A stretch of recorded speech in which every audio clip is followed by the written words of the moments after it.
तो आप तो उनके घर जाने की बात कर रहे हैं, शासनादेश तो घर से आना नहीं है। दृढ़ इच्छा शक्ति होनी चाहिए, वो कहीं से भी हो जाएगा। अगर ये 23 तारीख को शासनादेश जारी नहीं होता है, तो क्या तब भी धाकड़-धामी धाकड़ रहेंगे? देखिए, जो दूसरे विभागों से जो आते हैं लोग, उनके लिए तो उन्होंने 2018 का मानक रखा हुआ है। 2018 मेरे ख्याल से 4 दिसंबर को जिसके हाँ, 10 साल पूरे हो जाएंगे। तो क्या यही उपनल के ऊपर भी लागू होगा? मंत्री जी ने आश्वस्त किया है कि एक प्रदेश में हम 2 नियमावली नहीं बनाएंगे। 2019-20 में जिनके अपने 10 साल या 12 साल पूरे हो रहे हैं, फिर उनका क्या होगा? देखो, हमारी तो मैंने तो माननीय मंत्री जी से कहा था कि कट ऑफ डेट आप जो है बढ़ा के इसको 25 की जाए।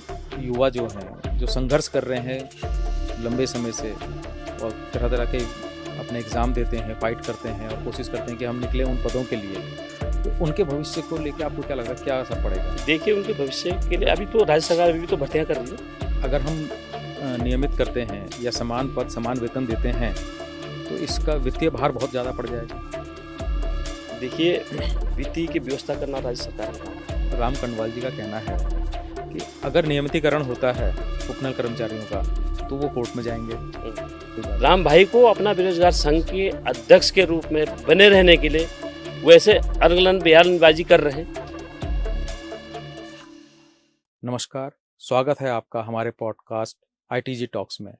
आज हमारे साथ हैं उपनल कर्मियों की लड़ाई का प्रमुख चेहरा बन चुके विनोद गोतियाल। उपनल प्रदेश महासंघ के अध्यक्ष और उपनल कर्मचारी संयुक्त मोर्चा के प्रदेश संयोजक के रूप में लंबे समय से कर्मचारियों के अधिकारों के लिए संघर्षरत रहे हैं। उनके कार्यकाल में वेतन बढ़ोतरी जैसे महत्वपूर्ण कदम संभव हुए और वर्तमान में वो उपनल कर्मियों के नियमितीकरण की मांग को लेकर लगातार प्रयास कर रहे हैं। आज के पॉडकास्ट में वे अपने उपनल कर्मचारियों की इसी लड़ाई और उनके भविष्य की संभावनाओं पर अपनी बात रखने के लिए हमारे साथ जुड़े हैं। नमस्कार गोदियाल जी। नमस्कार। आज के हमारे पॉडकास्ट में आपका बहुत बहुत स्वागत है। धन्यवाद।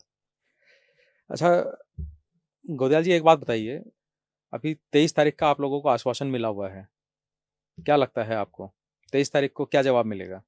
देखिए, पहले तो आपका बहुत बहुत धन्यवाद कि आप निरंतर हमारे धरने के दौरान सभी और धरना समाप्त होने के बाद भी हमारी आवाज़ को सरकार तक पहुंचाने का काम कर रहे हैं, इसलिए मैं आपके इंडिया टाइम्स का धन्यवाद करना चाहूँगा। और निश्चित तौर पे जैसे हमारे विभागीय मंत्री माननीय गणेश जोशी जी की आवाज़ पे हम गए थे, चूँकि हमारा धरना 25 तारीख को स्थगित हमने किया था और हमें जो है ये आश्वासन दिया गया था कि आपका 1 हफ्ते के या 10 दिन के अंदर आपका जो है शासनादेश जारी हो जाएगा।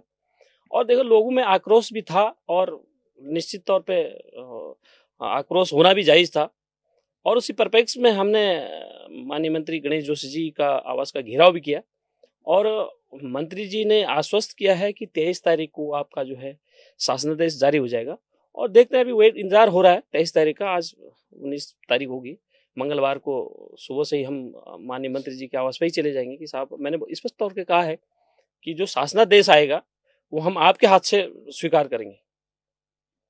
जी। तो आप तो उनके घर जाने की बात कर रहे हैं, शासनादेश तो घर से आना नहीं है।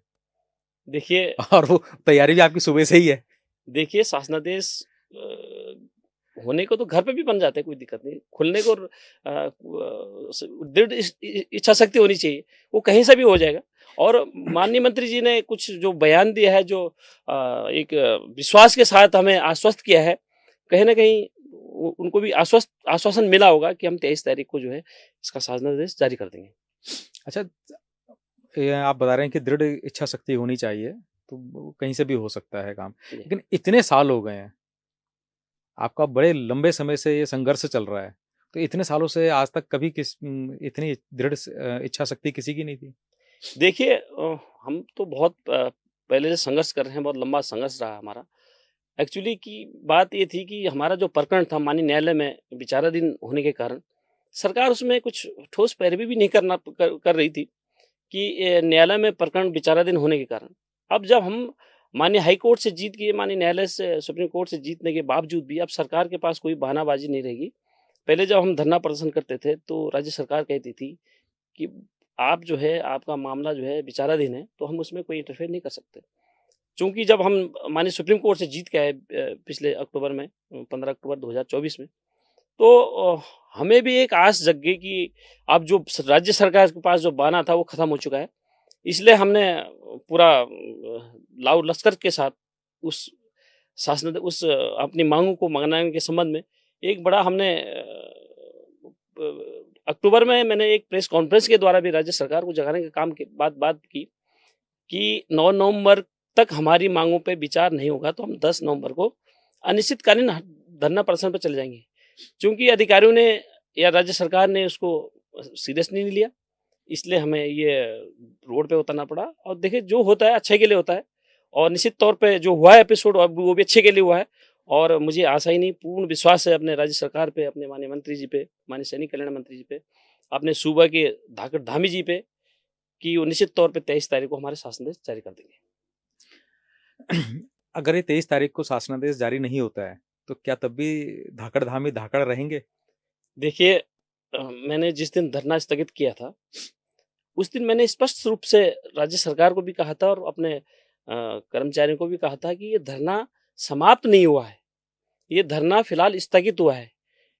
कि देखो एक हमारी जो दौर की वार्ता थी, वो जो हम चाह रहे थे कि उसमें एक रिटर्न में आ जाए, और वो रिटर्न में आया सेक्रेटरी महोदय के सिग्नेचर से। और हमने वहीं से मैंने ऐलान भी कर दिया था कि अगर राज्य सरकार पिछली हड़तालों की भांति इस बार भी कुछ बरगलाने का काम करेगी तो हम इसको स्थगित नहीं करेंगे, समाप्त नहीं करेंगे, स्थगित करेंगे, और नहीं होगा तो फिर धरना दोबारा शुरू किया जाएगा। तो अगर 23 तारीख को शासनादेश जारी नहीं होता है तो फिर दोबारा से धरना?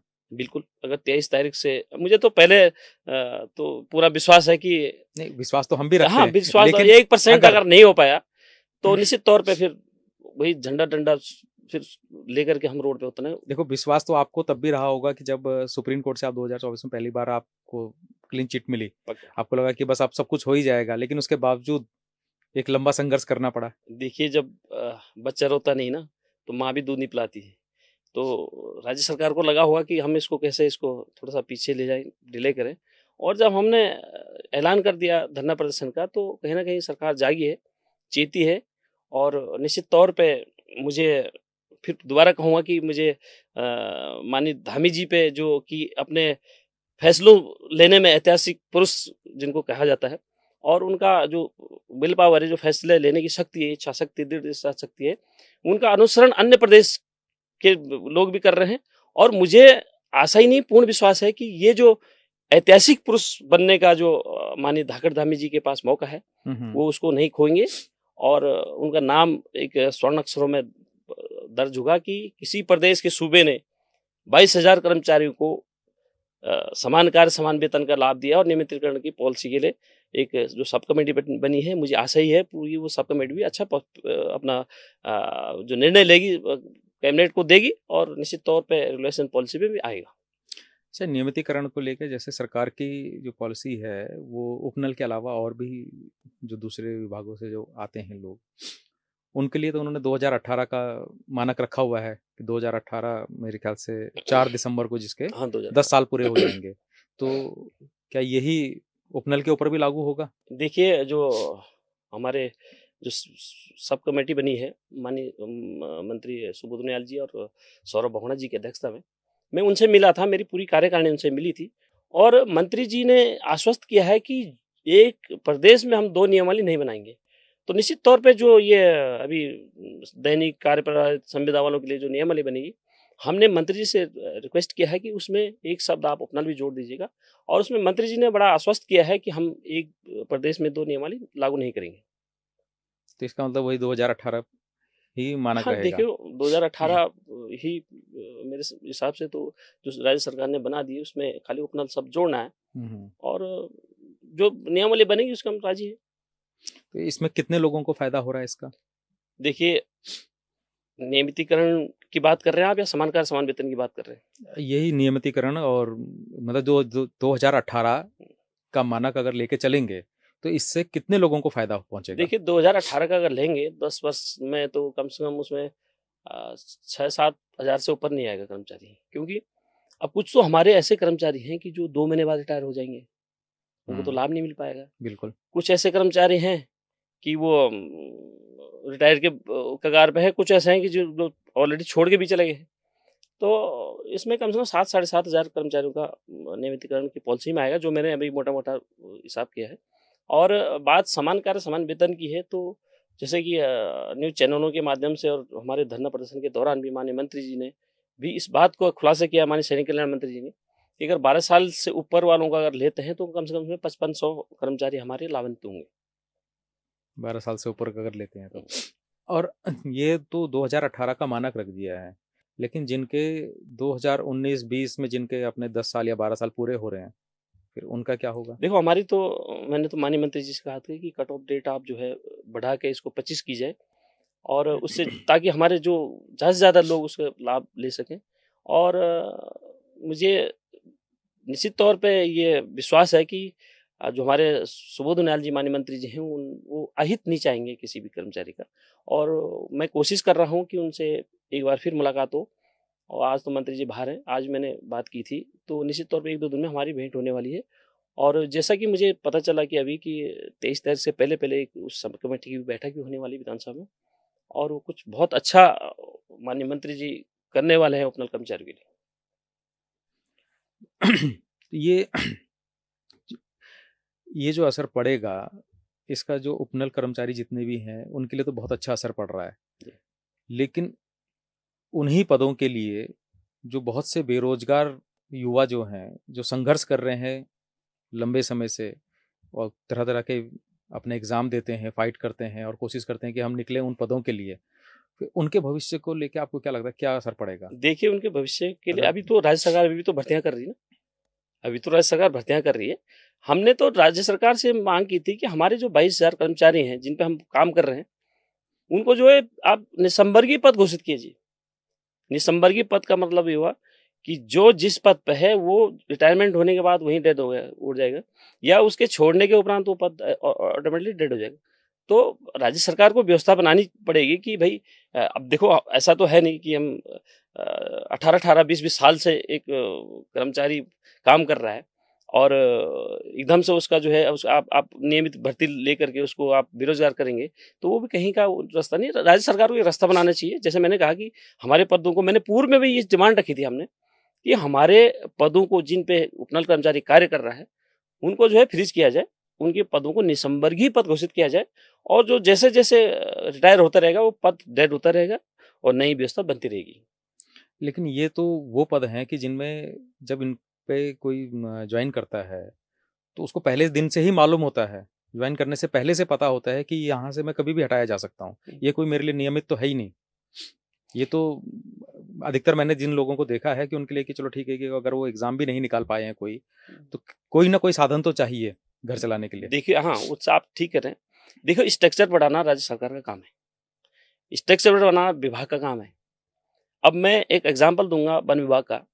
वन विभाग में पिछली बार जो है नियमित नियुक्ति आने के बाद उपरांत जो है हमारे 600 कुछ कर्मचारियों पे तलवार लटक गई थी कि आपके पद सृजित नहीं है, लिहाजा आपको हम हटा रहे हैं। हमने वहाँ धरना प्रदर्शन लगाया, माननीय मंत्री जी सुबोध उनियाल जी भी थे, तत्कालीन वो भी थे, उनके बॉस भी थे, और उनके द्वारा जब हमने धरना लगाया तो उनको स्ट्रक्चर बढ़ा दिया उन्होंने।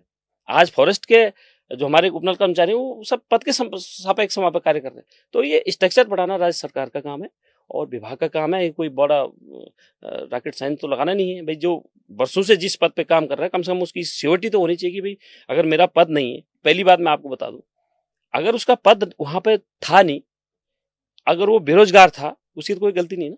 ये सब सोचना चाहिए था उस विभाग के मुखिया को कि मैं अगर किसी को नौकरी पे रख रहा हूँ, सरकारी सिस्टम में ले रहा हूँ, तो कम से कम उसका पद क्रिएट तो कराए।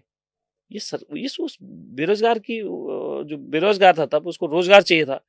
ये जिम्मेदारी तो सरकार, राज्य सरकार की बनती ना, उस डिपार्टमेंट की बनती ना। अभी मैं सोचना तिवारी हल्द्वानी की मेडिकल कॉलेज की बात करूं, वहां भी 659 लोगों को 6 महीने से वेतन नहीं मिला। इसलिए वेतन नहीं मिला कि इनके पद सृजित नहीं है।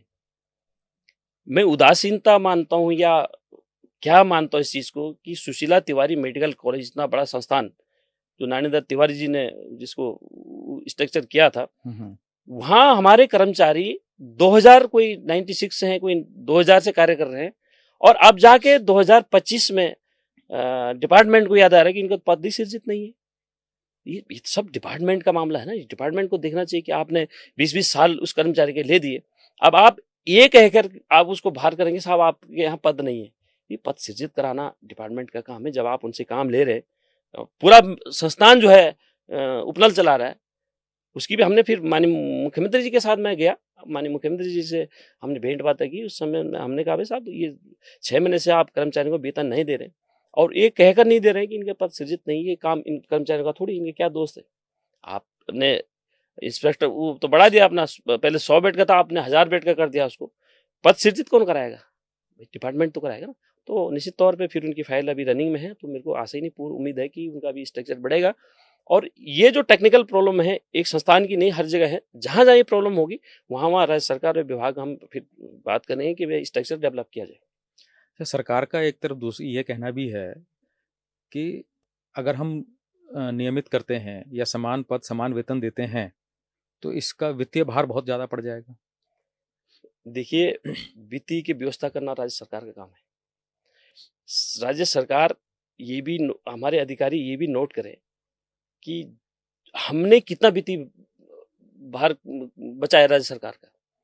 भी अगर मैं अपनी बात करूं, मेरे को 18 साल हो गए और मैं कर रहा हूं 15,000 रुपये नौकरी और बराबर नौकरी कर रहा हूं, मतलब पूरी ईमानदारी निष्ठा के साथ, मतलब एक उसके साथ कर रहा हूं कि यार मुझे जो है डर भी है कि कहीं अगर मैं थोड़ा टीपी हुआ तो कहीं मेरी नौकरी समाप्त ना हो जाए, इसलिए मैं बड़ी ओवर टाइम पे भी काम करता हूं।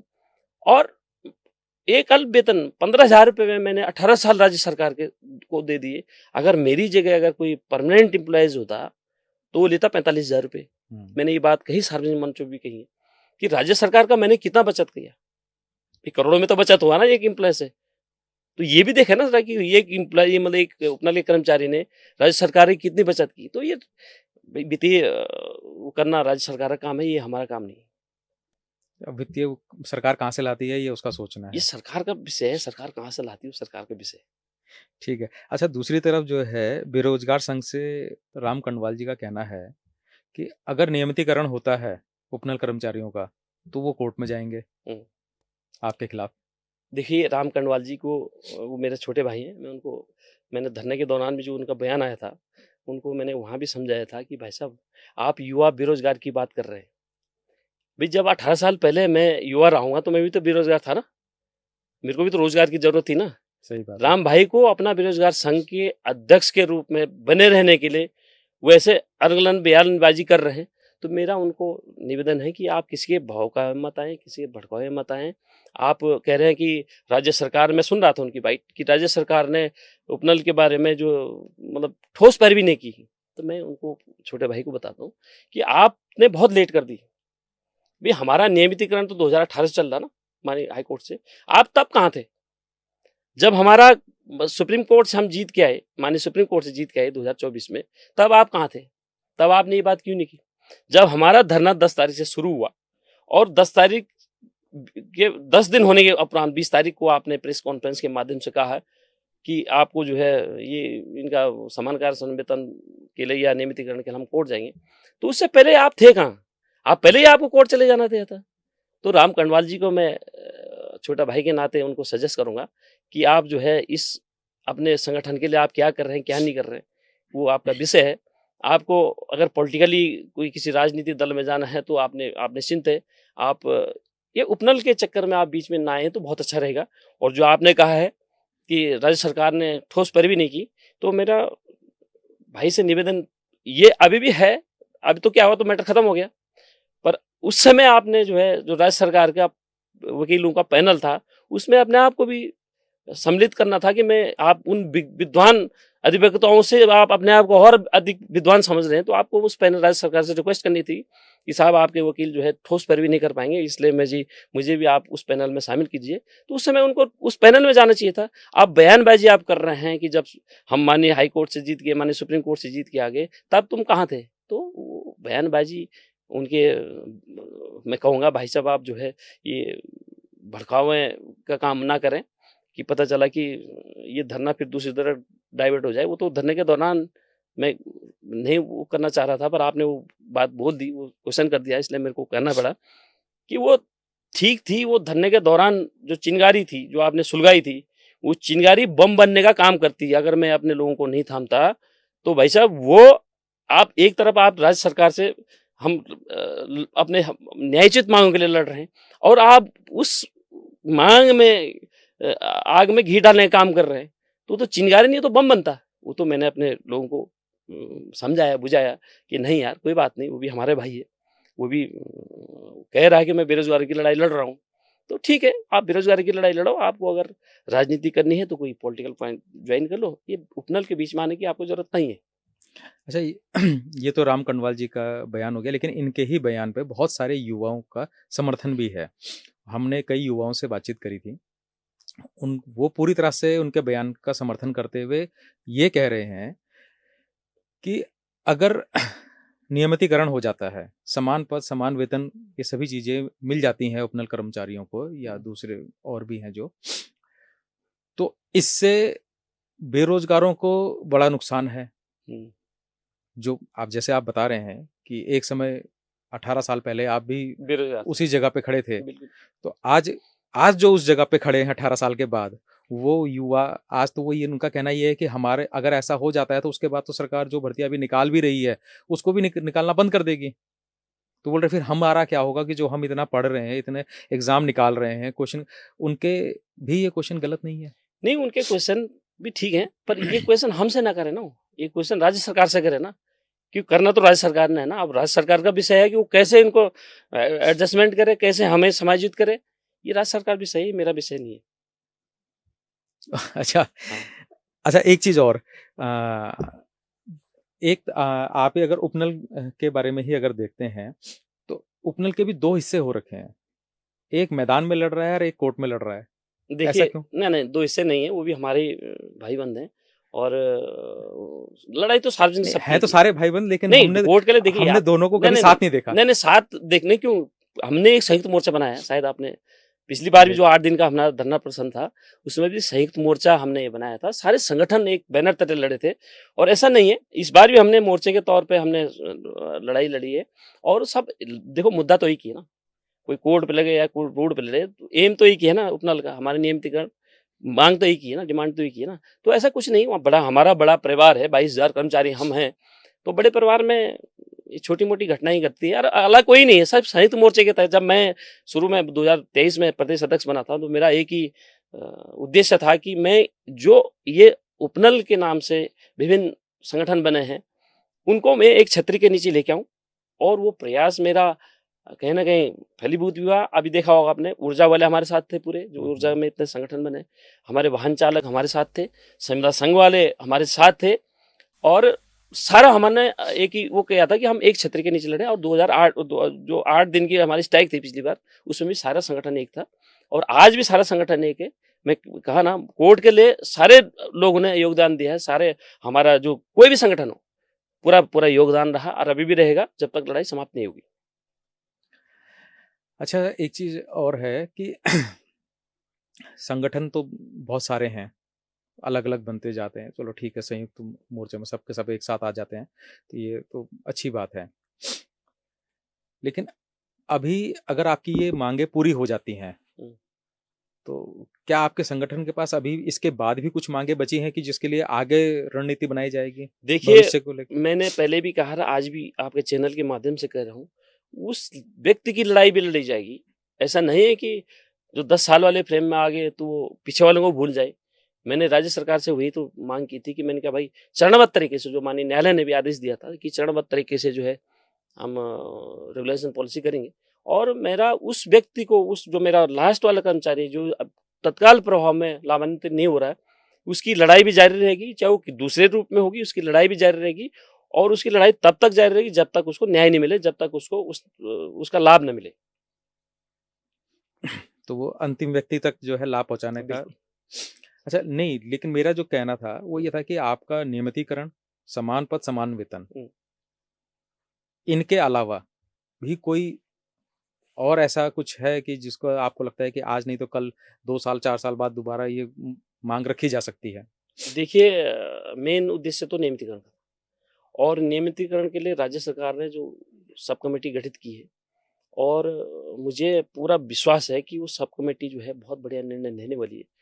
और समान कार्य समान वेतन का जैसे 23 तारीख को हमारा आश्वस्त किया गया है कि हमें समान कार्य समान वेतन मिलेगा, और हमने तो 10 साल की डिमांड करी थी कि जिसको 10 साल होते रहेंगे उसको आप समान कार्य समान वेतन देते रहेंगे, और राज्य सरकार ने 12 साल उसको लिया था।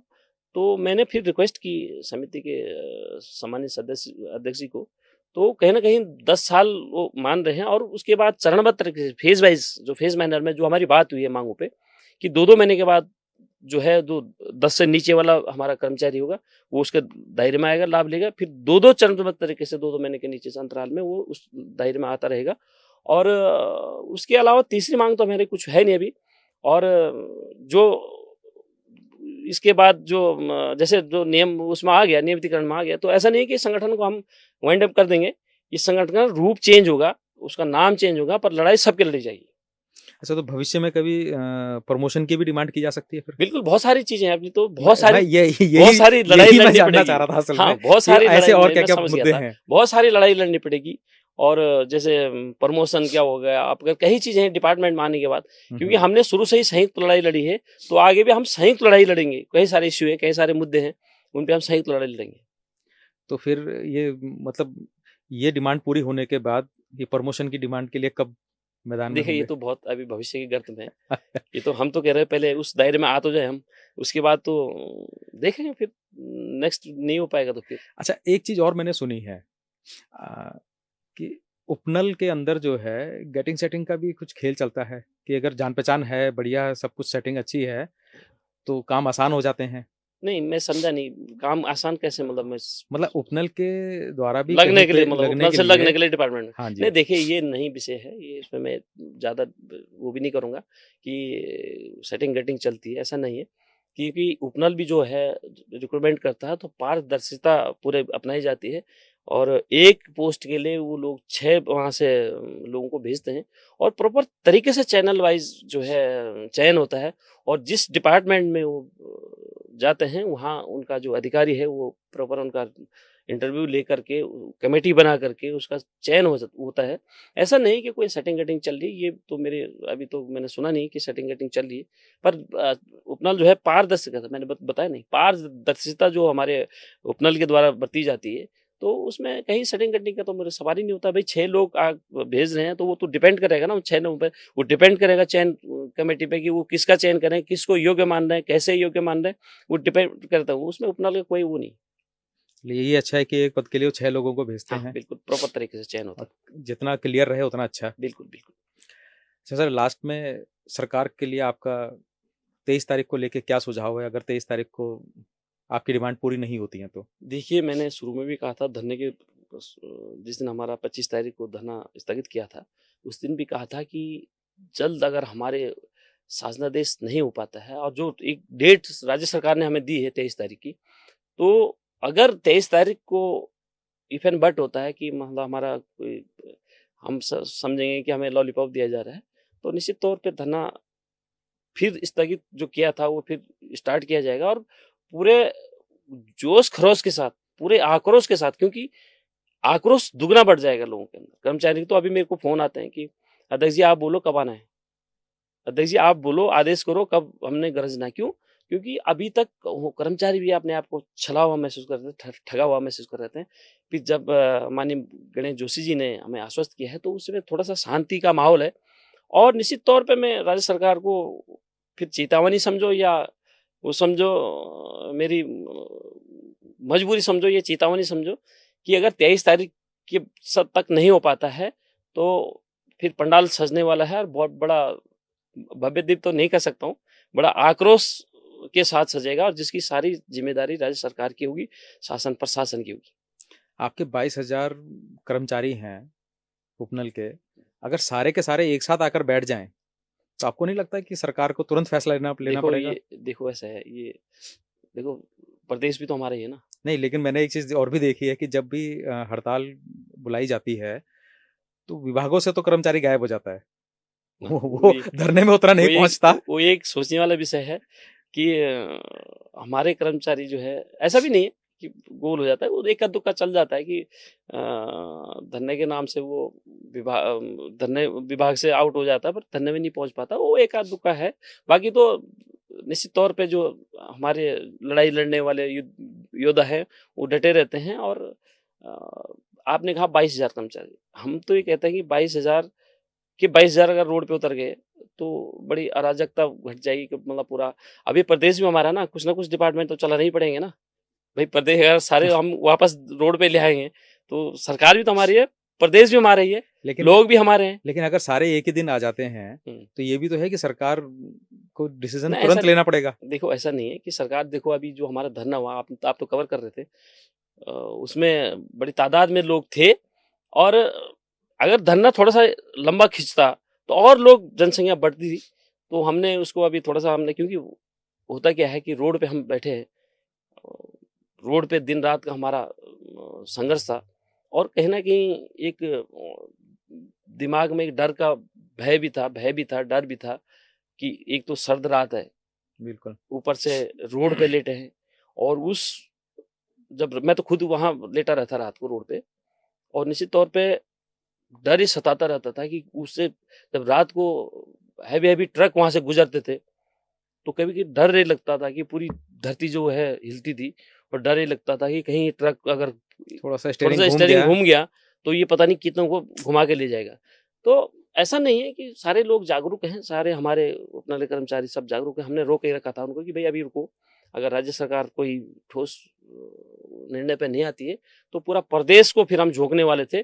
पर एक चलो ठीक हुआ, जो होता अच्छा के लिए होता है, और वो अच्छा भी होने वाला है 23 तारीख को, मुझे पूर्ण विश्वास है अपने माननीय मंत्री जी। आपको ऐसा नहीं लगता कि आश्वासन के बाद अगर आप 2 दिन और बैठे रहते तो शायद शासनादेश उन्हीं 2 दिनों में जारी हो जाता? नहीं, ऐसा नहीं है कि 2 दिन हम बैठे थे, मैंने बताया नहीं कि बैठने को तो हम देखो, आश्वासन एक अलग चीज है। देखो आश्वासन तो सरकार कई सालों से दे रही है। आश्वासन देखो, हमारा विश्वास इसलिए हुआ कि आश्वासन पहले एक कोरा आश्वासन मिलता था कि माननीय मंत्री जी आ गए या कोई सचिव आ गया, उन्होंने वहां पे अनाउंसमेंट कर दिया कि आपकी मांगों को हमने मान लिया है और आप जो है उठ जाइए। हम भी वही करते थे कि भाई जब 56 दिन का स्ट्राइक हुआ, 2 मंत्री हमारे उसमें आए और 2 मंत्रियों ने आश्वस्त किया कि नहीं, तुम्हारी मांगों पर हम जल्दी कार्रवाई करने वाले हैं, वो आप चले जाइए।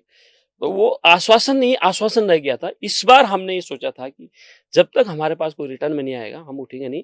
और उसका ये हुआ कि जो हमारे सैनिक कल्याण सचिव महोदय हैं उनको रिटर्न में देना पड़ा वो, और उसी पे ही हमने धरना स्थगित किया है। और उस पे ही विश्वास है कि अब 23 तारीख को जो अच्छा होने वाला है, और 23 तारीख को नहीं होता है तो फिर आर पार की लड़ाई के लिए सारे कर्मचारी तैयार हैं।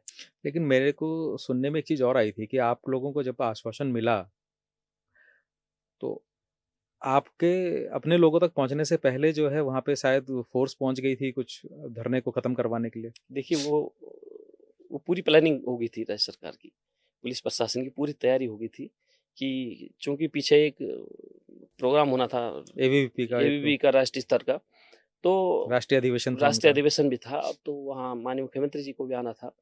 तो अगर हम वहाँ उस दिन उठते नहीं तो निश्चित तौर पर लाठीचार्ज, मैं डरने वाली बात नहीं कर रहा हूँ कि लाठीचार्ज होता ये होता, पर ये है कि पूरी जो हमारी मेहनत थी, जो हमने 15-16 दिन वहाँ पे काटे, तो उसका नतीजा कुछ और डाइवर्ट हो जाता। इसलिए हमने जो हमारी डिमांड थी कि आप रिटर्न में आप दे दीजिए, और वो रिटर्न में आ गया। हमने आश्वासन करके मैंने फिर वहाँ घोषणा की थी कि भाई सिटी मजिस्ट्रेट साहब के सामने कि धरना समाप्त नहीं हुआ है, अभी ये स्थगित हुआ है जब तक हमारे ये जो रिटर्न में आपने दिया है इस पे असली जामा नहीं पहुंचा पाओगे, तब तक हम स्थगित कर देंगे इसको। तो निश्चित तौर पे हो रहा है, अच्छा नहीं है। 23 तारीख को बहुत अच्छा होने वाला है। मैं तो माननीय गणेश जोशी जी को बोला परसों कि साहब आप उसको कराइए 23 तारीख को, हम आपको फूलों की माला से लद करके माननीय मुख्यमंत्री जी आवास ले जाएंगे, आपको आपकी जय जयकार करेंगे, माननीय मुख्यमंत्री जी की जय जयकार करेंगे। करना भी पड़ेगा ऑब्वियसली, हमने पूरी तैयारी कर रखी है कि 23 तारीख को जैसे ही हमारा मैंने तो फूल मालों की डिमांड भी कर दी। अब देखते हैं मंत्री जी जय जयकार सुनना चाहते हैं कि हाय हाय सुनना चाहते हैं। अब देखो, तो मेरे को लगता नहीं कि हाय हाय करने का टाइम अब चला गया है, क्योंकि पहले भी माननीय मुख्यमंत्री जी ने कहा कि हम आर पार की लड़ाई अब हमने छोड़ दी है और हम सब एक करके मिल करके इस प्रदेश को आगे बढ़ाने का काम करेंगे। और हम भी कहते हैं कि भाई देखो, आप समान का वेतन दीजिए, नियमितीकरण कीजिए, डबल जोश के साथ हम आपका साथ देंगे, राज्य सरकार का साथ देंगे, विभागों का अच्छे से हम वो करेंगे।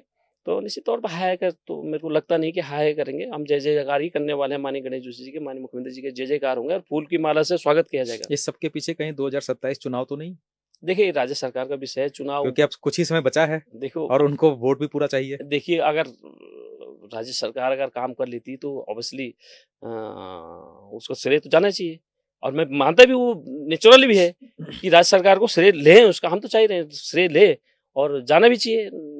ऑब्वियसली है कि वो अगर सरकार हमारे लिए अच्छा कर रही है तो श्रेय भी उसको जाना चाहिए। चलिए सर, अच्छी बात है। अगर ये हो जाता है 23 तारीख का हम भी इंतजार करेंगे बिल्कुल, कि बिल्कुल। क्या होता है, आप भी आइए और जो भी फैसला होगा उसके बाद एक बार दोबारा आपके साथ बैठेंगे फिर। बहुत धन्यवाद आपका। आज के पॉडकास्ट के लिए बहुत बहुत धन्यवाद धन्यवाद, सर। Thank you.